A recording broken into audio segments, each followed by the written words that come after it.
All right, in this video, we're going to look at clarity, which is this option here in the Essential Sounds panel. And in my opinion, the easiest way to make average audio a lot better. Rather than just raising the volume of it or lowering it down, we can adjust different parts of the volume, which is really interesting. And I want to show you that clarity actually is this effect called dynamics processing. And we'll dig into this a tiny bit. All right, let's jump in and make ourselves more clarity or more dynamic. Dad jokes. All right, let's get into it. All right, first thing is let's grab sound 01 hyphen mono. Let's make a sequence from that.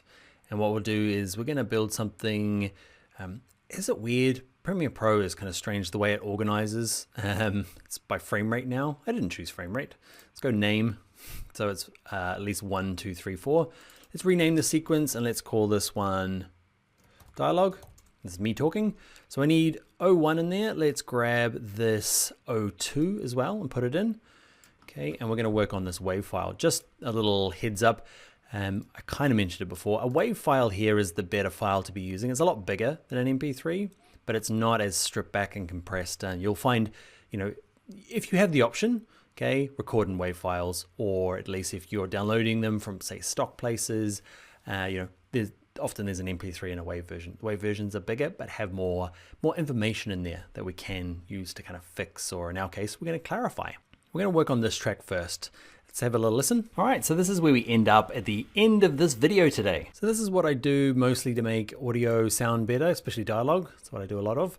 Okay, with it selected, we'll make it dialogue. First things first, make the loudness auto match. Okay, just make sure it's in the right decibel range for dialogue. Okay, then we turn on clarity. So there's all these ones, I've toggled them all closed. Okay, so let's go to clarity. Let's turn on dynamics. Okay, and you can see here it's added the dynamics processing. This is where a lot of the work, at least I do, gets done.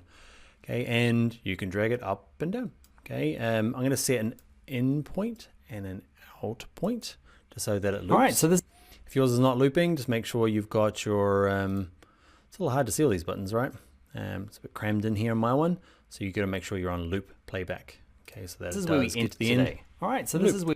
Okay, so let's have a little look. I just want to show you. Yeah, this is the one I'm going to dig into mostly just for a couple of reasons. First one, let's have a little look. So this slider here, you see, is actually connected to this graph. So Premiere Pro has actually said, this is really important. Let's make a nice little slider, and in the background, we'll adjust this for them. And the reason I show you in here is that there's a whole bunch of other presets. Look at that. So you can apply the dynamics processing effect straight from the effects panel and drag it on, and then go through and pick one of these ones. They've got some amazing names. There is maximum pumping. There's rap resonance, smooth vocal. We're going to leave ours on the default, okay, because somebody has gone through and decided that this is what works for voice. And I know it does because it's the graph that I like to draw. So I'm going to hit reset and just kind of show you, I guess, just a little recap of this one because I do like it so much and use it so much. Basically down the bottom here is how loud something is in your clip. Okay, up here at 0, it's maximum loud, as loud as it can get before it clips. And all the way in here are all the different volume levels. Okay, -10, -20. Okay, and my voice that you're hearing right now occupy mainly this middle part. And what sounds good is if you grab some of these noises that I'm making that are coming out of my face, okay, that are lower in volume, okay, and if you raise them up a little bit, so some of this stuff here in the kind of -40, 30, 20, if you raise it up a little bit, it makes it feel fuller, okay? And if you grab some of this, let's do it. So let's grab this little dot here, okay, and move it down to kind of around the -30. So all the things that are about -30, if you raise them up to now be about -20, you've raised them up, you've expanded them up a little bit, okay?